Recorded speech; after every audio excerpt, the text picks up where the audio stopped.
Television. And my buddy looks me straight in the eyes and he says, TJ, I haven't paid you for gas to get down here, but I will talk like one of the people from Swamp People, which at the time was a brand new television show. So we all were having a really good time talking like Swamp People folks for the rest of this camping trip in exchange for not paying you for gasoline. And I said, Foster, you've got yourself a deal.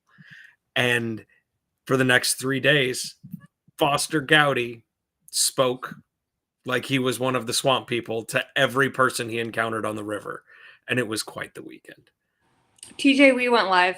We went live. Well, now you guys know about Foster. Next time I'll tell you about him carving his initials in my bar the night before we opened up. Welcome everybody into episode 129 of Sawdust Talk. My name is Jesse of Building Jesse. Down below me is TJ of TJT Workshop. We are joined tonight by someone you probably recognize, Jeff Hankey from Maker's Way, who used to host on Sawdust Talk, and he's back being a guest tonight. TJ's going to go run through our sponsors real quick, and then we'll get into it. Awesome. So first sponsor of the night is going to be Lila with Casey Bombshell Designs as our new merch provider. If you are looking for some maker gear, a shirt to be made, you got a charity thing that you want to put together and get some gear done, go talk to Layla. She is awesome. And then next we need to talk about Surf Prep, sanders, and abrasives. For those of you who have been listening, you know that I have been bragging about how awesome the drywall sanding rings that Surf Prep came out with are. They are a fantastic abrasive, and they collect dust better than just about anything on the market because they got a great big hoop in the middle that is both universal and more efficient. Totally awesome. Surf Prep sanders. If your wood's looking rough, get it smooth with Surf Prep. And then thirdly, we need to talk at least briefly about the Makers for St. Jude Fall Challenge. We have been big supporters of Mike and Makers for St. Jude, and we need to get people involved for the Fall Challenge. There is, I want to say, over $3,000 worth of prizes to be won if you participate and get your project posted and auctioned off and funds raised before the deadline. We have an extremely special sponsor for the fall event who's going to be giving away what I can only describe as a prize that's so badass I'm going to do two just so that I can ask Mike to put my name in twice. Really, really cool prizes. So that's Mike over at Woodworker versus Cancer or Makers for St. Jude. You can Google them up. You can check them out on Instagram. Really good people, really good charity. Childhood Cancer Sucks. St. Jude Children's Charities make life for families just a little bit easier. So let's make cool stuff. Let's get it donated. Let's get money raised to help families in need. Thank you, sir. No sweat, my pet. Jeff, how the heck are you? I'm fine. How are you? I'm great. How are the two of you? I'm tired, boss. I'm tired. You don't get to be a host tonight. You have to actually talk tonight. Yeah, that's weird, right? Why is it weird? You know, you guys are weird. This whole thing's weird. Podcasts. What do you think? If by weird you mean captivating, interesting, knowledgeable, and wonderful to see on stream, then yes, I agree. That's exactly what I meant. Yeah, weird is just way fewer syllables. I see what you're saying. It's an acronym. Yes, absolutely, for those words. So, Jeff, you were up in St. Louis recently, and we got to hang out, and so I got a little bit of a scoop of some changes and some updates in your world and your friends and the workshop. Why don't you get us caught up in the world of Jeff since you went back to self-employment? So I guess the last time I was on Sawdust Talk was some say the best episode ever, most say the worst episode ever. That was about a year ago, right? Was I still working with Johnny, or was I? It was the last Instagram live episode, I believe. Yes. So whenever that was, could have been In 2004. December or so. Okay.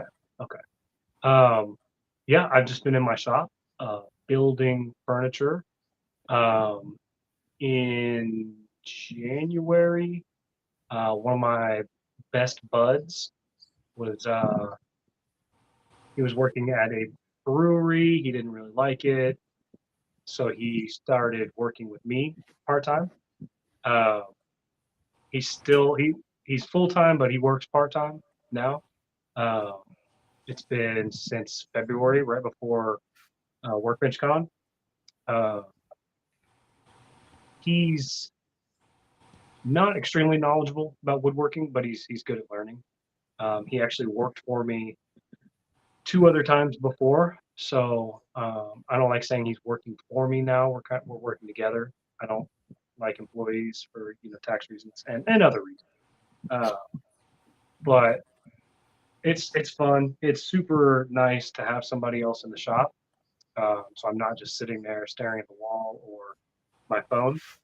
Uh, and kind of teaching him how to do different things. Uh, Mostly just sand, because I don't have to sand anymore. He does 80-90% of the sanding. But yeah, just making furniture. How about you guys? How about us, guys? Oh my gosh, this year's been crazy. I feel like, I mean, changes with Sawdust Talk, changes with just life in general.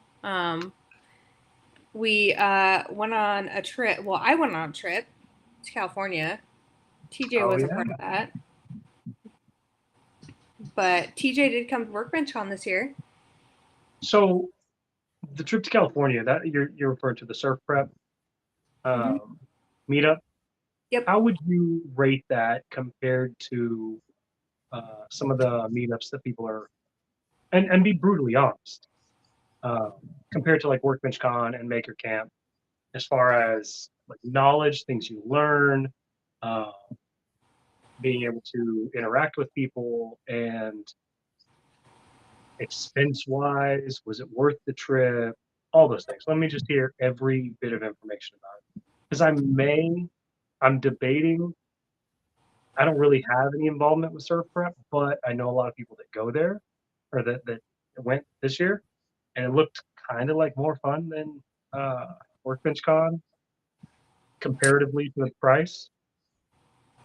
So California was really cool. It was definitely like a much more tight knit group of people that got together. But I think the cool thing about it was it wasn't an event that we were like all we have to pay to go do this thing. It was we all went there to raise money for kids with cancer. Yeah. So I mean there was a purpose behind it, which is awesome. I hope that event gets bigger each year because it was so much fun. But it's also on the West Coast, which is nice for obviously me because I'm on the West Coast, so it's not that far to travel down to California. But yeah, I just feel like we need more maker meetup stuff on this side of the country. I heard that TJ was going to drive next year, and he's going to drive through and pick me up on the way. So that's just rumor. That's just a rumor that I've heard. I think you probably would, especially after you guys had your awesome little meetup. Yeah. No, if you drive up to like Branson, I'll scoop you up and we'll head out. It's so much faster just to come down through OKC and just take I-40 the whole way.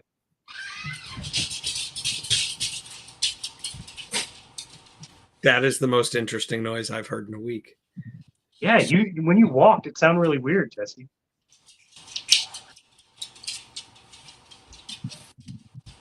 I think Jesse kicked a pile of clothes hangers. That's awesome. How's your year been? This since, I mean, excluding when I saw you, 2 weeks ago, we hung out and I asked you the same question. Yeah. How's your year been? It's been busy doing kids stuff, man. My kids are active and do a whole lot of stuff. I was telling Jesse earlier, I've got a show coming up here in St. Louis called Green Tree Festival. It's the big fall festival for my municipality, and uh, it usually earns me a couple grand for the business, which is really nice. It's people that are there to buy arts and crafts, right? So they've got arts and crafts budgets, which is really nice. And normally, if my schedule holds out, I can follow up and probably get some commission work also. People see my tiny laser stuff and they like wedding gifts and other stuff like that. So um, I'm hoping to get that done. I think I've got a couple of offerings this year I haven't had in the past that I want to do. Jesse, I'm gonna have at least one Spurtle in the booth You better. just for you. And no, it's not gonna be the ugly poison Spurtle.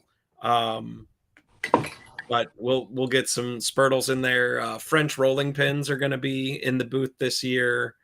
I've got some glue up ideas that I Is did. that just regular rolling pins with little flatline mustaches? Yeah, they John Waters mustache, but makes your dough flat. Yeah. But yeah, no, they're dowels that taper on the end, so no need for ball bearings and rods or anything like that. I watched MasterChef. Oh, okay. So you're aware. You're hip. And I think I'm going to do those in two different sizes, one for apartments and one for houses. So we should be in good shape for that.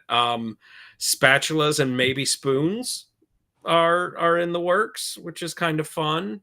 We always do pens.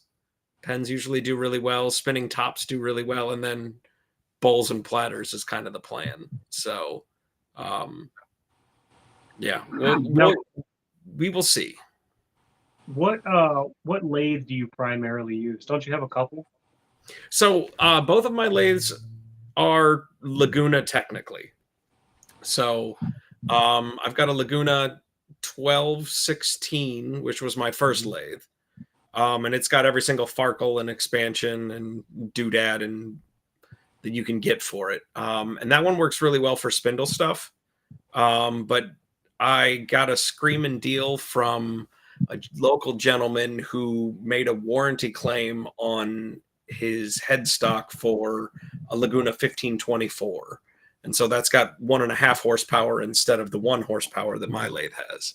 And I built that workbench with the big pedestal and the mounting apparatus and all that jazz to hold that.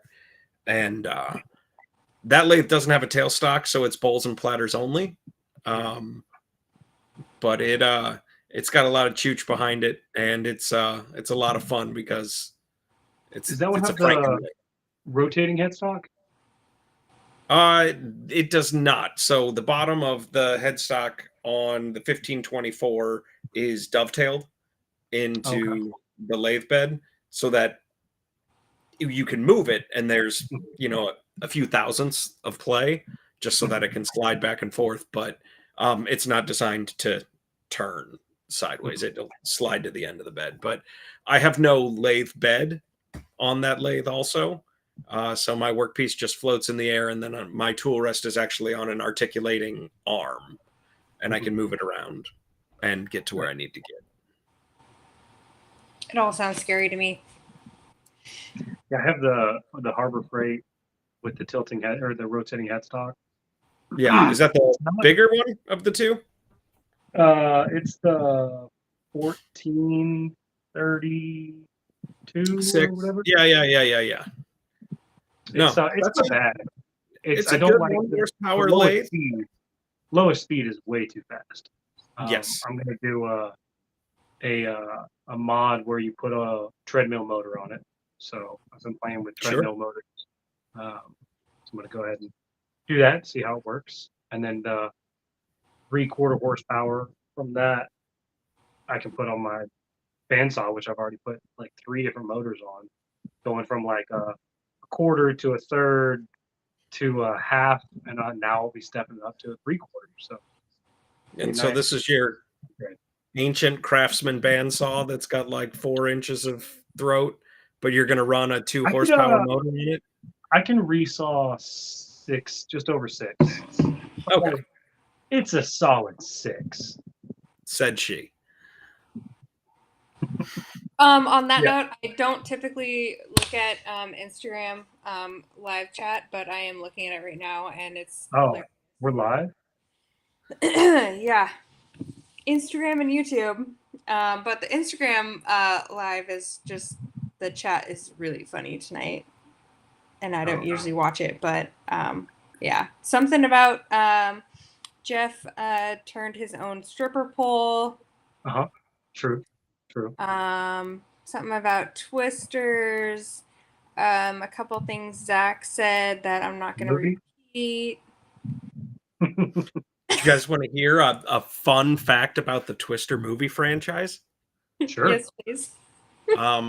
My recently deceased father-in-law wrote the original script for the movie Twister Wow.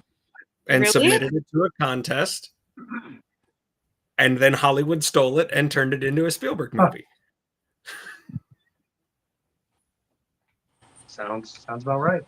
I mean, to film it, it's in Oklahoma. It's based in Oklahoma. It's filmed here and everything. The fun fact about the first movie, they have like an F6 tornado, and at that time there was never an F6 recorded. And then a couple years later, we had the largest tornado that had the highest wind speed ever recorded on Earth. So What's it like then, like, living in a place 10 years that later, we had an even worse one. What? I said, what's it like living in a place that's basically going to tell you your own future with movies? You know, tornadoes typically go in the same path. Um, I mean, historic downtown has been around since the late 1800s.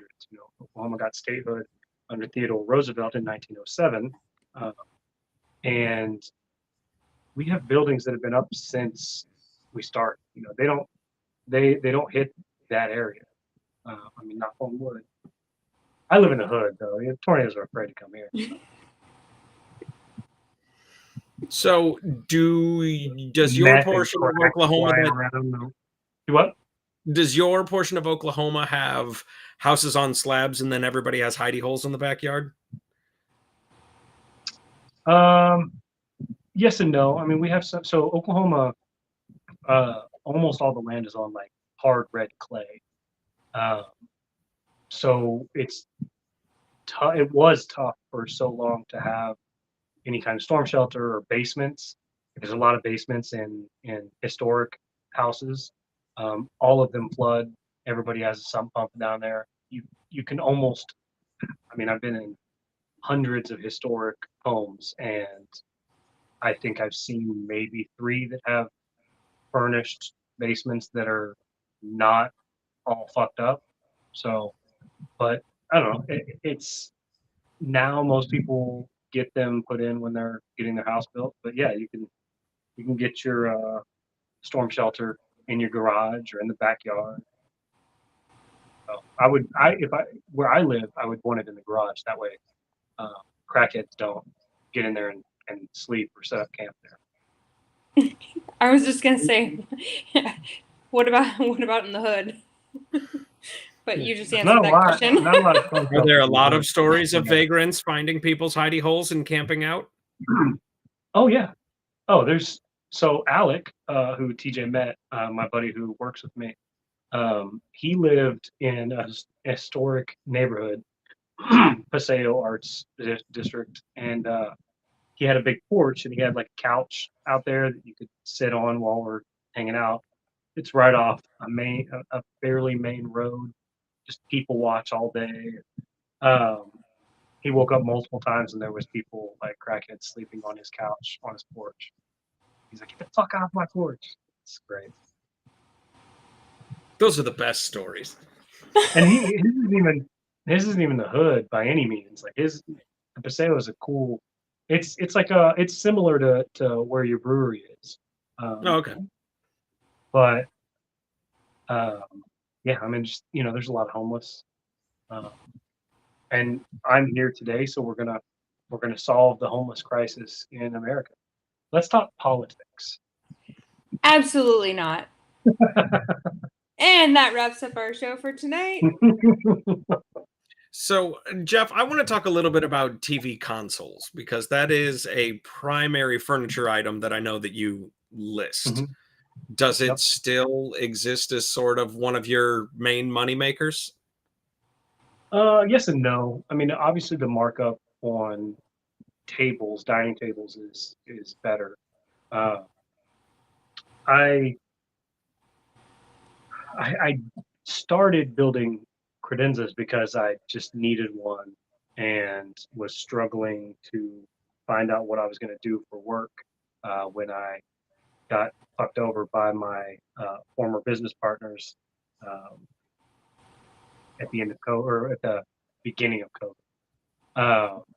So I just built a credenza because I needed one, and then I built one for my parents, and then I posted those, and they started selling. But I didn't have any capital to be able to invest to take the time out to buy materials to build a table or something else. Uh, all I could do, I was broke. I got fucked out of a lot of money, uh, and all I had was like money to buy a $50 sheet of plywood. Uh, so I bought plywood and started making a credenza. I made one for myself and my parents. Posted pictures on Facebook Marketplace and said I can build these, and then people started messaging me slowly. Um, and then I just started getting other people that are like, "Oh, can you build a coffee table?" Yeah, sure. Send me a picture of something like what you want, and then I'll modify it a little bit. Uh, then we can build that. And then I take pictures of that. And each thing I take a picture of, or each new thing I build, even if it's just a different color, um, I'll take a picture or take pictures and make an ad out of it on Facebook because people hate on Facebook Marketplace, but you literally can post as many ads as you want, and it's free. Like you don't have to pay to get your ads boosted. If you have, I think I have 40 something ads, just constantly renewing every week. Like renews itself, or I click renew.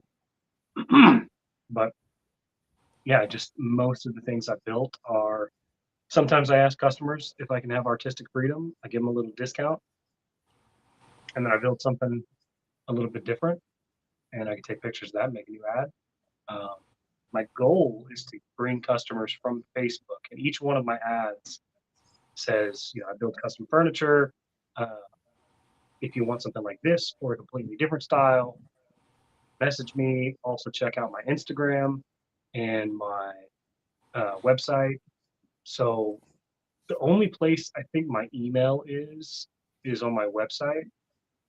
So, if I get an email inquiry off my website that costs me $12 a year, uh, that's designed and everything.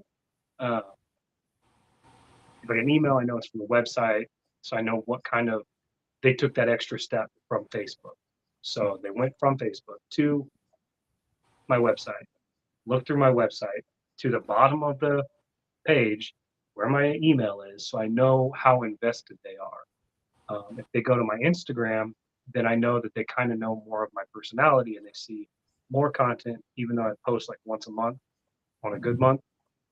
That's where most of my content is. So I know what kind of customer is from that also. Uh, so I don't remember the question. What was it? I think you've answered it. It had a lot to do Okay, okay. with Yeah, credenzas versus tables yeah. versus side I tables. I like building new things better. I really like restoring stuff. Coming from a historic restoration background on buildings, I do like restoring stuff, but it takes a lot of time and it takes up a lot of space that I don't have. I'm in a small two-car garage uh, with typically at least one table and two credenzas on average in there at a time. Uh, Coffee tables are the money makers. I mean, dining tables are the money makers. Credenzas keep the lights on. I'm not charging a crazy amount for anything that I do. I try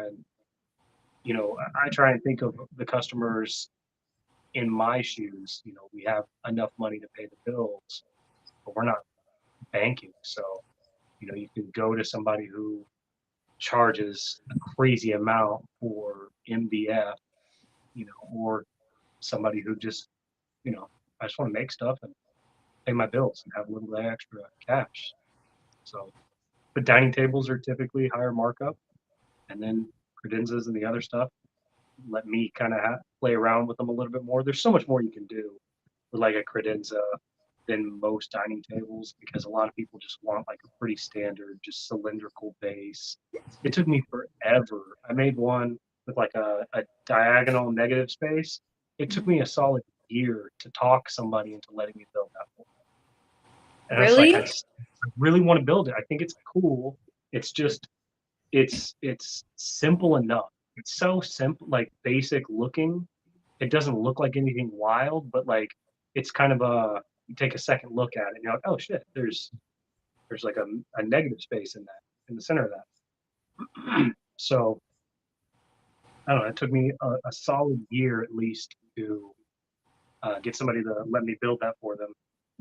And then I didn't even post an ad for it. I just shared it on my Instagram, and the customer hit me up and was like, I want that table base. So like That's same so day. cool. Yeah. I think Marketplace is pretty good too, because I mean it's very localized to you. So if Yeah. you're posting something on Marketplace, you're definitely hitting your demographic like locally to yourself. People It's that not are like people that are looking for exactly what you're selling, yeah, people go into the furniture section of Facebook Marketplace to look for furniture, and they type in dining tables, and I have, they just see like 12 of my ads pop up. But it's also it's free, and there's no limit of how many ads you can post except for your daily amount, and it's like 144 ads. You can't post more than 144 in one day. Why would you not like take advantage of this free advertising for yeah, people near you who are looking for what you have? And of course, you're going to get some low balls. Like that's people's main concern is, or qualm is people lowballing. But like, if you've ever had any type of sales job, there's an old saying: for every 20 no's, there's one yes. So I'm okay with a couple lowballs. When I respond to people, it's the same response to every single person. If they hit the little, is it still available? I hit the same message every time. And it says, hey, and then I put their name in. And it says, unfortunately, this isn't available, but I build them custom. If you want an item like this or a different design, let me know. Check out my website, check out my Instagram. And it's just the same generic response, because if they're just hitting me with a generic response, I just hit them with a generic response. It's simple, quick, easy, answers any of the questions. Most of them are just looking for a right now build, and I'm 6 months out. So if they're gonna just hit the little quick button, that means they're probably not gonna wait 6 months for a coffee table. So hit them with that. It kind of helps weed those out, and I don't have people lowballing me that often. I have maybe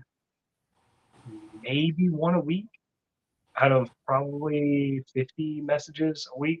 I have maybe one lowball a week out of almost 50 ads. It's not, I don't know. If you just post a That's basic ad, a nice sales pipeline, man. Like if you're getting 50 touches in a week, that's nothing to sneeze at. yeah, it's not the same as like DTC, like direct to consumer, or like face to face sales, where it would be more roughly 20 no's to one yes. It's probably about 40 to 1, just because there is a lot of time wasters, people just clicking buttons, not super interested, but, and plus the time frame, the turnaround time that they're not expecting. Some people think I just have a warehouse full of already built stuff, but maybe one. you're not IKEA. With what frequency do you have people Yeah. asking you for epoxy river tables? I've had a few. I don't make them. So you gotta also remember Oklahoma design is a little different. There's a lot of farmhouse stuff, but also people when they see farmhouse, they build it with like spruce or pine, and like it's $500 for a dining table. Material cost is $13.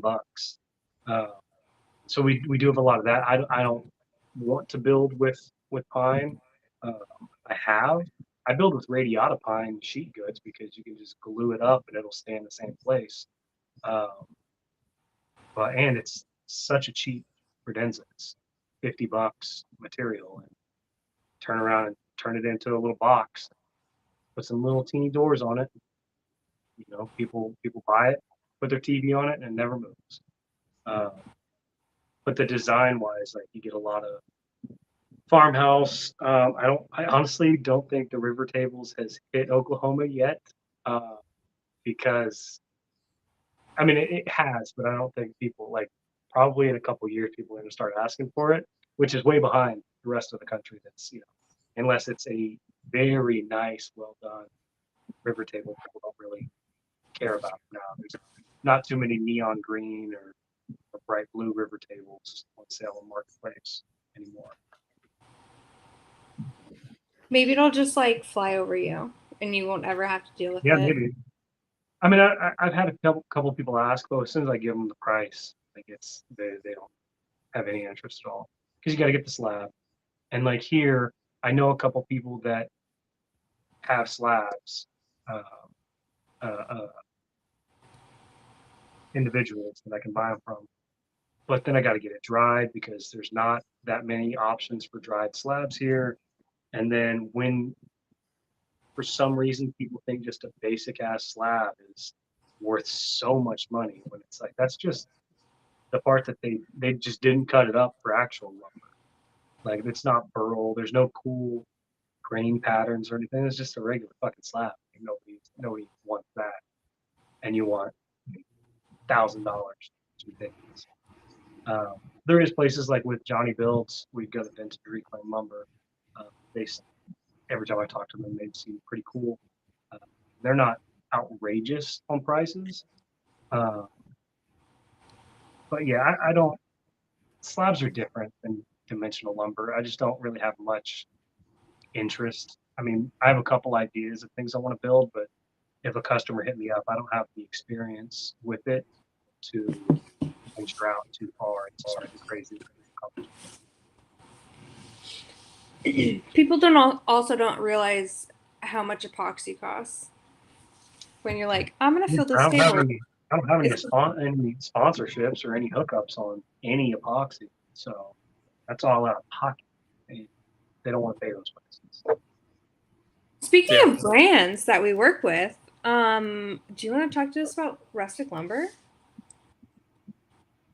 I mean, I don't really have.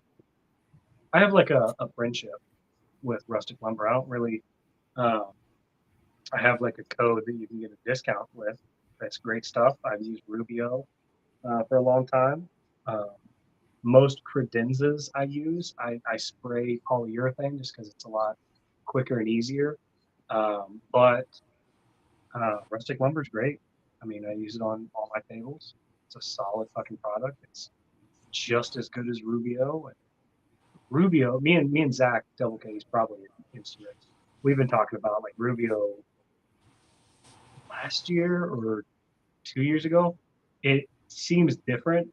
Like you used to be able to get away with one coat sometimes on certain woods, but you can't. And so I don't know if they changed formula to try and decrease the prices or something. But Rustic Lumber is the exact same. It doesn't smell the same. People like how Rubio smells. It smells almost like Rubio. Like if somebody across the street is using Rubio, it's just a lot fainter. Um, but it's great. I put samples right next to Rubio. Looks the exact fucking same. Uh, I don't make any money off them. I just like the product. Uh, they've given me samples of different stuff to try. Like the pigmented finishes are pretty cool. I use them all the time. Uh, yeah, it's the owner Zach. He's a weird dude. Love him. He's so funny and cool. So uh, yeah, that's Rustic Lumber. They're cool. I did get so I don't work with brands that much. I don't think I post enough content to really justify reaching out. Um, but rustic lumber's one. I got some legs from Semi Exact. They reached out to me and a couple other people, so I'm gonna make some content with those. I'm pretty stoked about that. Zach also, they reached out to him. I don't know if he wants me to tell anybody, but fuck it. But he's gonna make content too, and I'm pretty stoked for his. It's Zach's a perfectionist, so I got a Onefinity. That's a company I uh, I really enjoy the guys there. Actually, after I saw TJ and we went to the Cardinals game, I don't. We said I went up there, right? So me and Alec that I worked with drove up to St. Louis. We hung out at TJ's bar or his brewery. Beautiful. And then we went to a Cardinals game, and then went to sleep. Woke up, drove to hang out with Stonefinity, uh, and then came back home. It was fun. It's a fun little trip. Did you pick up your machine while you were up there? No, Oh. no, that was mailed. It's still in the box though. Like I feel so bad because I need to assemble it, but I want to make like a really badass video for them. Uh, and also I'm just like killed with orders because I fucked up my back like a month ago and I was out of the shop for or 2 months ago. I was out of the shop for a while, so I'm playing catch up on so customers aren't happy. Gotta keep the customers happy before I can build my CNC and waste time out building tables. Don't we know somebody who had a CNC in a box for like ever and ever and ever? Are you talking about a old friend Something. that disappeared off the face of the earth? I don't know. Is that what you're talking about? Yeah, No. I think. Oh, I don't know what you're talking. I don't get the reference. It's fine. Anywho. It's so weird knowing that people are watching live and not knowing what they're saying. Oh, I can see some of it. Big Bear Custom Metal is has a lot to say to you. I will say that. Say it to my face. Hmm. I'll see him. He's in New York, right? I think he's in New York. Pretty sure he's gonna be at making it. I'll give him a big old bear hug. Heck All yeah. right, Jeff. So let's say that you win 20 grand on a scratcher ticket, right? There's really not a lot of strings attached to it. What percentage of that 20 grand goes into your business and how do you spend it? Do you guys remember that like old video where the guy's like, "You just won the lottery. What are you gonna spend it on?" The guy's like, "Cocaine and strippers." I was gonna say that, but how much of if I won 20 grand? Probably like 15 grand. I would get maybe an air conditioner because it's 100 degrees in my shop every single day. Get a nice little mini split. I'd probably get a bigger shop. At least have 6 months worth of money saved up for costs. I don't know. What would I spend it on? Uh, Bigger bandsaw, maybe? Better table saw? Do you have a table saw in your shop right now, or are they all radial? Oh, no. I actually got rid of a couple radial arm saws. I'm going to drop down to 2. How dare you? Yeah. How very dare you? I'm going to keep 3 because my vintage DeWalt doesn't really work that great. So I'm going to keep it and I'll probably just repair it later on. But I have like a 2.5 horsepower Craftsman with a little LCD readout that tells me like every measurement for me. And then I have a cool old DeWalt powerhouse that I just keep at a 45-degree angle because when I'm building cabinets and I do mitered corners on all my credenzas, I just pop it up there and I can easily rip down mitered corners. So, but I have a rigid 4512. It's the contractor saw. It's like 1.5 horsepower. It's not horrible. Um, it's good enough.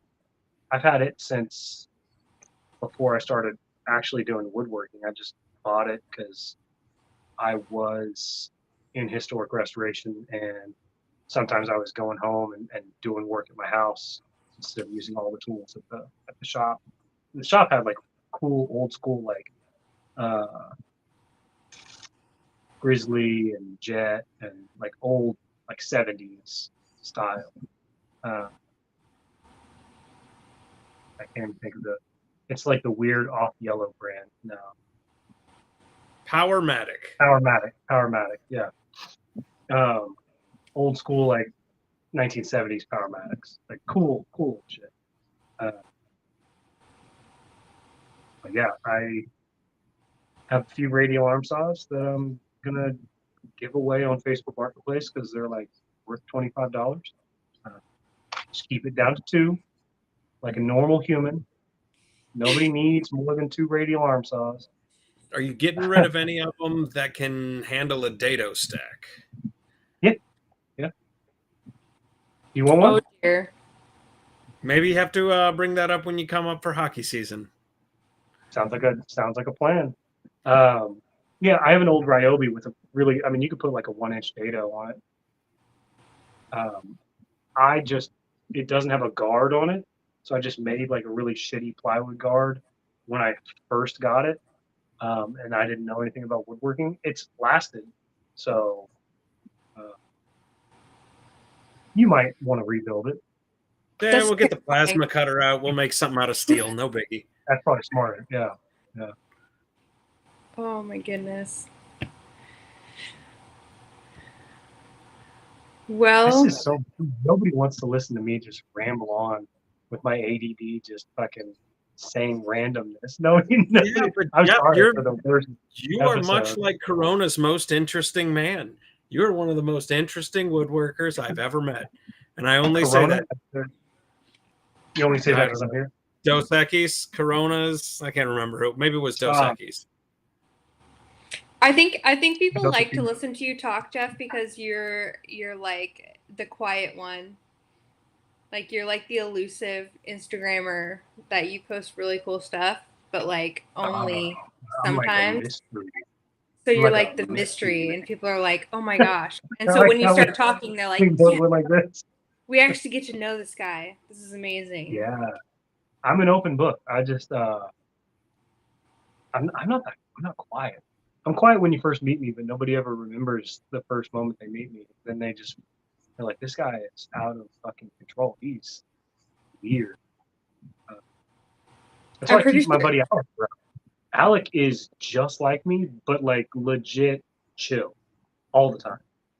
Yeah, But no, I other than didn't that, see Alec bite a hot dog like a sandwich in my presence. he always eats shit weird just to see people's reaction, but he won't react to it. He'll just eat it like a normal, like eat a hot dog like this. Yeah, Instead like of a the normal way. harmonica. It was horrifying. Yeah, it's so funny. Well, the other thing is did he successfully prank you with the second or third hot dog, the pocket hot dog? He does that shit all the time. I wasn't surprised. I was like, oh, you got a little pocket dog? Because we went to Sam's Club. I don't know if people have Sam's wherever you're at. It's just like Costco, same fucking thing, owned by the Walmart company. They have like dollar hot dogs or whatever. So we go there and we get hot dogs occasionally. And he'll randomly pull a hot dog out like halfway through the day and just like take a bite. And it's like a stale hot dog. It's been sitting in his pocket for who knows how long. He'll just take a bite just for the joke. It's great. I like that dude a lot. He was very easy to be around. Yeah, he's great. That's why I like. I don't hang around with people that are pieces of shit. Like everybody I hang out with is cool. I've lived that life before, hanging out with pieces of shit. I used to be a piece of shit. You know, white shorts, slicked back hair, sloppy steaks. Not anymore. Not a piece of shit anymore. Yeah, Still you got the slick back were. hair though. It's not slicked back, it's slicked up. What are you Into the talking side. about? It's like a There's so Pidgeotto much product in this. pompadour. You can't light a cigarette near me. My hair will catch up in flames. I have like the worst hair imaginable. It just falls straight down and like into my face, and like it takes a lot of product to push it up like this. So I just don't like looking like a back in my emo days. So I love it. That is one thing that people will say about you. They're like, he has the nicest hair. It's always perfect. it takes so much work. It takes so much work. I'd probably get so many more tables built if I wasn't spending all day fixing my hair. Well, I mean, man's got a pomade, I suppose. Mm-hmm.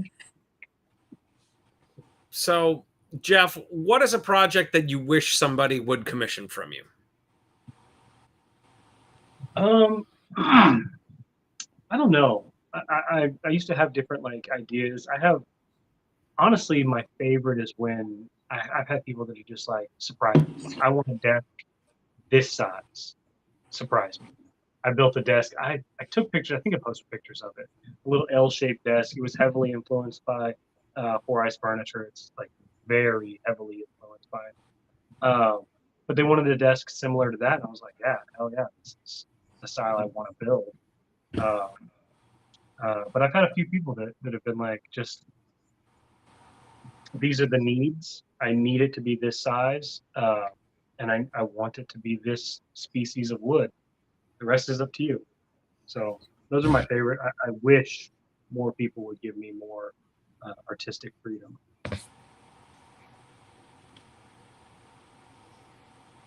I'm not like super artistic anyway, so autistic, but not artistic. We, Yes, you we are. are we are fast approaching the 1 hour mark, believe it or not, kids. We need to take another lap through sponsors. No one's listening anymore. A quick shout out to Layla over at Casey Bombshell Designs. Jesse's making finger gestures and I was blinking, so I missed them. There's the middle fingers. Oh, I see. Yeah, she was doing Wolverine claws. So on trend right now. That and the word demure. Boy, oh boy, is the internet full of demure things. Mm-hmm. Yeah. Layla over at Casey Bombshell Designs, she'll get your merch straightened out, and once we get some artwork over to her, it is going to be the place to purchase your Sawdust Talk merchandise. Casey Bombshell Designs. Surf Prep, abrasives, and sanding systems. Now, I know a thing or two about hooking up dust collection to a sander, and let me tell you, it's much easier, more straightforward, and an entirely better system than rubber gaskets, 3D printed hoses, bits, bobs, zip ties, duct tape, etc. To just get the Surf Prep extractor, run it with your Surf Prep sanders, get the dust out of there, HEPA filter it, made in the USA. What are you thinking doing something else? Huh? What are you thinking? What's your problem? No. Check out Surf Prep's extractor. It is awesome. And the people behind the company are awesome too. They've supported us for a very long time, and for that we're very grateful. Hannah, we heart you. And then one more quick lap through Makers for St. Jude. Just a quick reminder that our original goal for fundraising this year was going to be $20,000, which is double what we raised last year. We hit that in June, cool kids. So the goal has been pushed back to 35. Is that the word on the street? Maybe 37. And yeah, so if you want to be one of the cool kids, raise some money to help families who have kids who are fighting cancer, Makers for St. Jude. That's Mike at Woodworker versus Cancer, and Makers for St. Jude Instagram for details, websites, or just give it a quick Google. and it'll take you right to the Makers for St. Jude fundraiser. The time is now 10:19 p.m., which means we are going to be wrapping up our show, and that means there is one more question to ask Jeff, which is the final question of the night.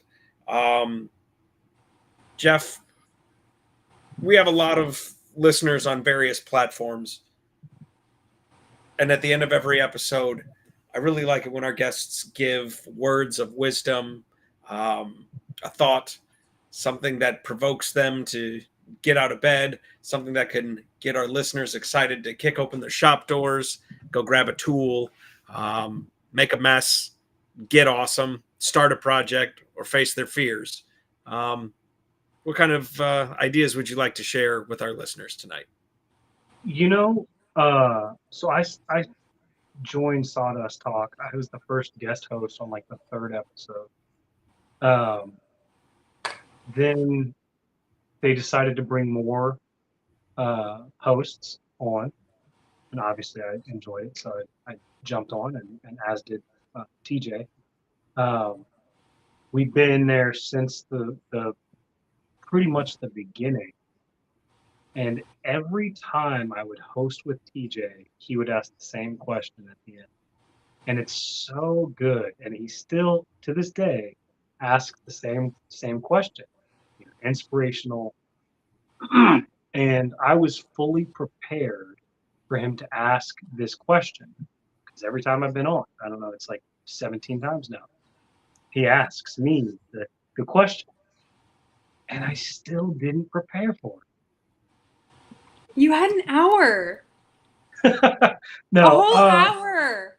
My advice is sometimes shit sucks, and it really is hard getting out there and putting yourself out there to start your own business when you have literally, $50 in your bank account, or no sales already, and sometimes you take another job and have to shut down your business, and then you end up parting ways with that company and have to go back to your furniture business, and you're not have any ill will, no bad feelings, just it sucks having to restart on something that you thought you may have seen as a failure, and then it's again your only option.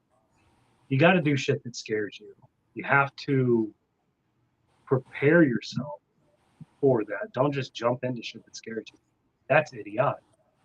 But do shit that scares you. Start with something that kind of scares you. And then maybe you'll get up to shit that scares the shit out of you. I said shit a lot. You gotta bleep this really out. Did. I cussed a lot in this episode. I'm trying really not did. to. I'll hit the explicit button. It's fine. Yeah. Yeah, This is me trying and that's to okay. not cuss. No, it is after 10 o'clock Central. It's okay to use your toilet words. Exactly. And I know where my children are. Do shit that scares you. Do shit that makes you uncomfortable. Because there's no such thing as confidence. Confidence is just repetition of the thing that you're confident in. So yeah, do shit that scares you, but don't shit yourself that often. It's a bad habit. I am so excited for Maker Camp this year. Oh my gosh. I cannot wait to be with everybody again. I feel like I've traveled a ton this year and gotten to see people a lot more than I normally would have, but Maker Camp was amazing. I'm really excited to go back and see everybody. I'll more than likely be there. Well, I know you're going to be there because you're rooming with Zach. Yeah, we're probably tent camping. Freezing my balls off. I'm gonna have to cuddle with him. He's gonna be the big spoon, whether he likes it or not, because I like to be held. Is there going to be like a big bag of Snickers or Kit Kats involved? Oh yeah, yeah. Patrick Gentle did say, he's like, did he learn nothing from me last year? Because he was like floating in his tent the next morning. Because yeah, he like had his camper, or he set his tent up in a valley in front of somebody, in front of our camper. Katrina's camper. A bunch of people camper. It was like Yeah, I'll crash with somebody. If not, I don't. It's just so expensive to get a camper. Uh, so I don't know. I'll just tent camp with Zach. Worst case scenario, we put the camper in his truck bed and crash There you in go. there. That works. Trying to get TJ to go too. He is coming. For sure. We're gonna find a way. Hell yeah. Trying to get my buddy Alec that's working with me to come also. He is a pure delight, and everyone would definitely, anybody who tolerates me would like him because he's a chill version of me.